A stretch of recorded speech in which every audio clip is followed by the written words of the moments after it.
नमस्कार.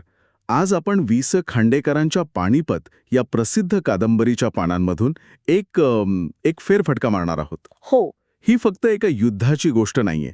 ही गोष्ट आहे एका साम्राज्याच्या अभिमानाची, प्रचंड शौर्याची आणि तितक्याच मोठ्या शोकांतिकेची. अगदी. 1761 साली घडलेल्या एका दिवसाने भारताच्या इतिहासाची दिशा कायमची कशी बदलली हे आपण खांडेकरांच्या नजरेतून समजून घेणार आहोत. आणि महत्वाचं म्हणजे आज आपण केवळ इतिहासाची पुस्तकं काय सांगतात यावर नाही थांबणार.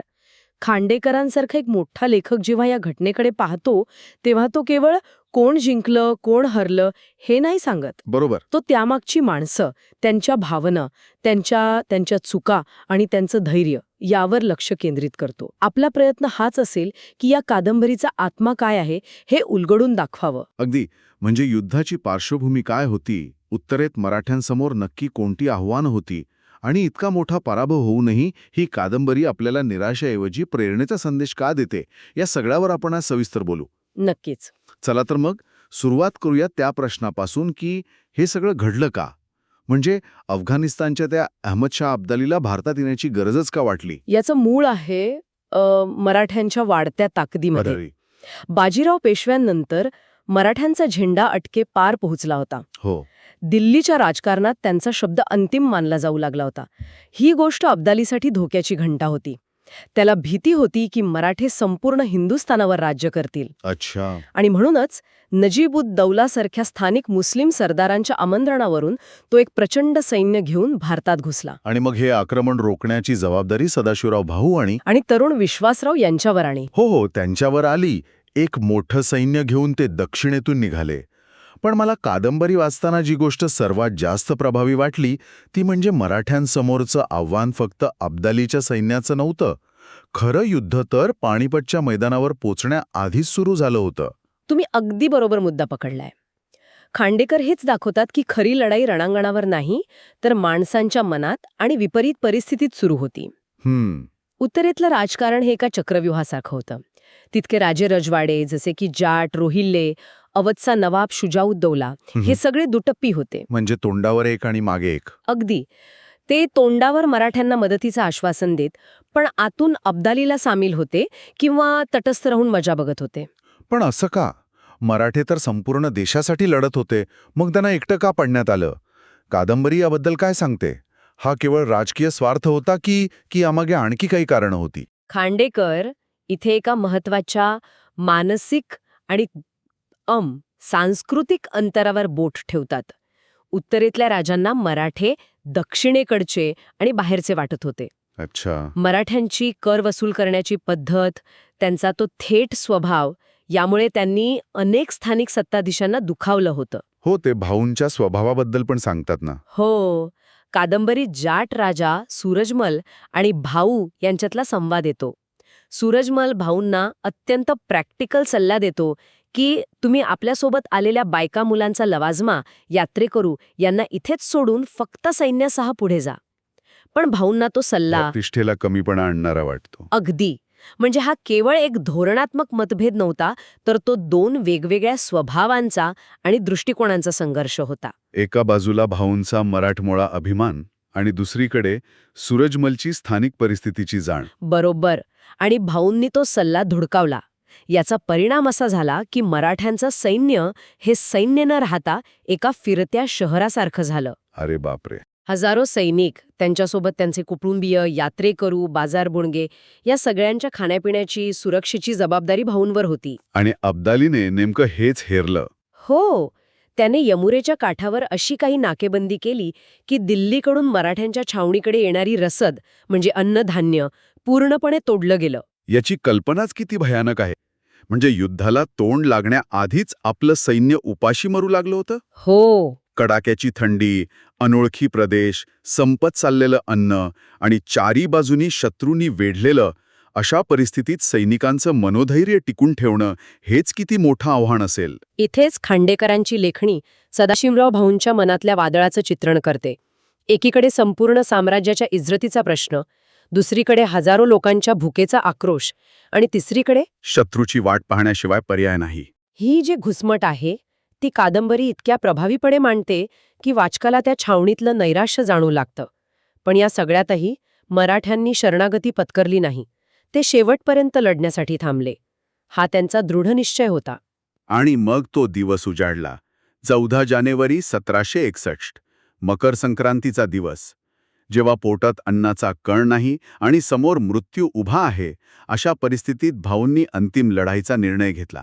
हो, कादंबरीतल्या वर्णनानुसार युद्धाची सुरुवात तर मराठ्यांनी कमालीची केली होती. हो, सुरुवातीचे काही तास तर पूर्णपणे मराठ्यांचे होते. विशेषतः इब्राहिम खान गार्डीच्या तोफखान्याने अब्दालीच्या सैन्यात हाहाकार माजवला होता. गार्डी तो फ्रेंच प्रशिक्षित होता ना? हो, गार्डी हा पेशव्यांच्या नोकरीत असलेला एक फ्रेंच प्रशिक्षित तोफची. त्याची निष्ठा इतकी अढळ होती की युद्धाच्या आधी अब्दालीने त्याला धर्माच्या नावावर आपल्या बाजूला येण्याचं आमिष दाखवलं, पण त्याने ते धुडकावून लावलं. वा. त्याच्या तोफांनी अब्दालीच्या रोहिल्या सैन्याची अक्षरशः दाणादाण उडवली. आणि सदाशिवराव भाऊ आणि विश्वासराव तर स्वतः आघाडीवर लढत होते. असं म्हणतात की मराठ्यांचा आवेश पाहून अब्दालीचं सैन्य मागे हटायला लागलं होतं आणि अब्दाली स्वतः युद्धाच्या मैदानातून पळून जायच्या तयारीत होता. हो, अगदी विजयाच्या जवळ पोचले होते मराठी. मग असं काय घडलं की जिंकता जिंकता डाव पूर्णपणे उलटला? एक गोळी, एका क्षणाने इतिहासाची दिशा बदलली. दुपारच्या वेळी जेव्हा मराठ्यांचं पारडं जड होतं, तेव्हा एक भरकटलेली गोळी विश्वासरावांच्या छातीत घुसली आणि ते हत्तीच्या अंबारीत कोसळले. अरे देवा. आपला तरुण भावी पेशवा मारला गेला हे पाहताच मराठा सैन्यात एकच हाहाकार उडाला. सैनिकांचं मनोधैर्य क्षणात कोसळलं. हा धक्का इतका मोठा होता की सदाशिवराव भाऊ सुद्धा स्वतःला सांभाळू शकले नाहीत. पुतण्याच्या मृत्यूने संतप्त झालेले भाऊ आपल्या हत्तीवरून उतरले आणि एका घोड्यावर बसून थेट अफगाण सैन्यात घुसले. हो, मला वाटतं हीच सर्वात मोठी चूक ठरली. बरोबर. खांडेकर याकडे एक लष्करी चूक म्हणून नाही, तर एका काकाचा, एका सेनापतीच्या भावनिक उद्रेकाकडे पाहतात. अच्छा. भाऊ हत्तीवरून उतरल्यामुळे ते सैनिकांना दिसेनासे झाले. सैन्यात अफवा पसरली की भाऊसुद्धा मारले गेले. नेतृत्वहीन झालेलं सैन्य सैरावैरा पळू लागलं. म्हणजे जोवर भाऊ दिसत होते तोवर एकजूट होती. हो, एक आशा होती. ते चित्र नाहीसं होताच सैन्याची पूर्णपणे पांगापांग झाली. आणि आज गोंधळाचा फायदा अब्दालीने उचलला. अगदी. अब्दाली एक धूर्त सेनापती होता. त्याने आपली राखीव फौज, जी सकाळपासून ताजी दमाची होती, ती नेमकी याच वेळी मैदानात उतरवली. म्हणजे एका बाजूला भुकेने थकलेले, खचलेले मराठा सैनिक आणि दुसऱ्या बाजूला अब्दालीची ताजी फौज. पुढच्या काही तासात जे घडलं ते युद्ध नव्हतं, ती एक भीषण कत्तल होती. म्हणजे पराभवाची कारणं केवळ लष्करी नव्हती, तर ती मानसिक आणि भावनिक जास्त होती. अन्नधान्याचा अभाव, स्थानिक राजांची फितुरी, अब्दालीची संख्यात्मक ताकद हे सगळं होतंच, पण ऐन मुक्याचा क्षणी नेतृत्वाला बसलेला भावनिक धक्का आणि त्यामुळे उडालेला गोंधळ हे निर्णायक ठरलं. हो. खांडेकर हेच सांगतात की पानिपतचा पराभव हा तलवारींचा पराभव नव्हता. तो एका क्षणाचा, धैर्याच्या आणि संयमाच्या अभावाचा पराभव होता. जर विश्वासरावांच्या मृत्यूनंतरही भाऊंनी हत्तीवरून न उतरता संयम राखला असता तर कदाचित चित्र वेगळं दिसलं असतं. पण इतिहास जर तरवर चालत नाही. या युद्धाचा शेवट तर अत्यंत हृदयद्रावक आहे. भाऊ विश्वासराव, जसवंतराव पवार, तुकोजी शिंदे यांच्यासारखे मोठे सरदार मारले गेले. इब्राहिम खान गार्डीला कैद करून अत्यंत क्रूरपणे ठार मारण्यात आलं. असं म्हणतात की महाराष्ट्रात असं एकही घर नव्हतं ज्या घरातील कोणीतरी पानिपतात गमावलं नव्हतं. एका संपूर्ण पिढीचा नाश झाला. आणि कादंबरीचा खरा संदेश याच शोकांतिकेनंतर सुरू होतो.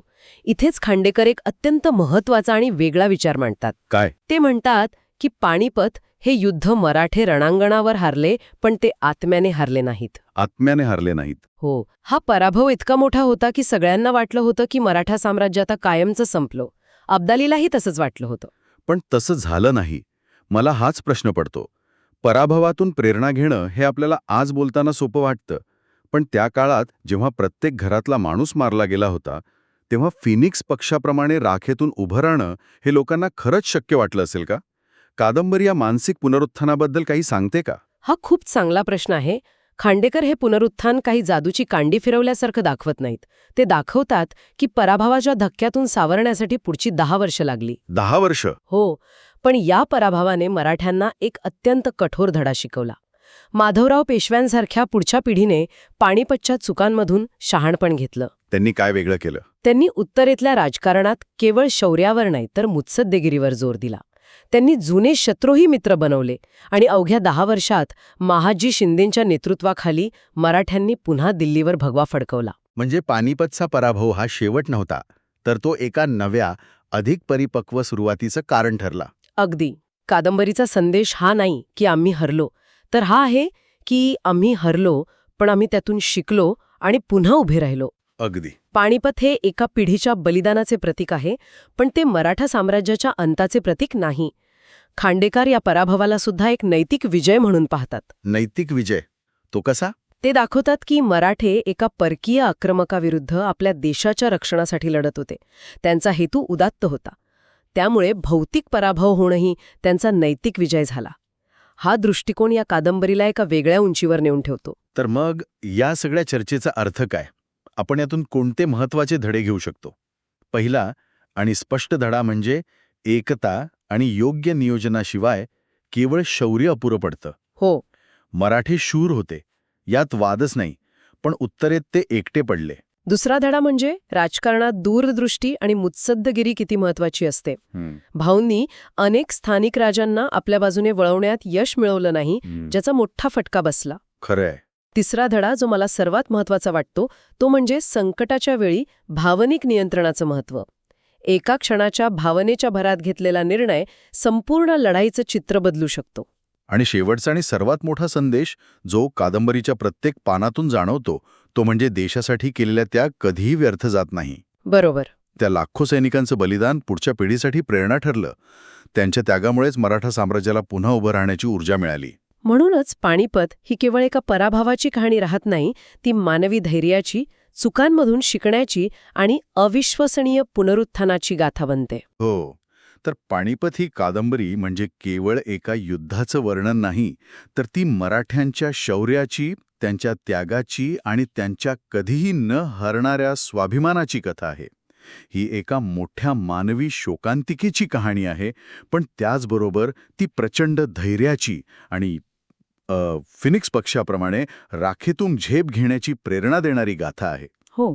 जसं सारांशाच्या शेवटी म्हटलं आहे, पानिपतचं युद्ध हरले, पण मराठ्यांचे मनोबल आजही जिंकलेलेच आहे. ही चर्चा एका महत्वाच्या प्रश्नावर येऊन थांबते. आपण अनेकदा आपल्या इतिहासातील पराभवातील शौर्याचा उत्सव साजरा करतो. हे प्रेरणादायी नक्कीच आहेत, पण या शौर्याचा उत्सव साजरा करताना आपण त्या पराभवाला कारणीभूत ठरलेल्या चुकांकडे, मग त्या धोरणात्मक असोत किंवा मानसिक, सोयीस्करपणे दुर्लक्ष करतो का? प्रेरणा आणि चुकांचं उदात्तीकरण यातली सीमारेषा कुठे आहे याचा विचार करायला हवा.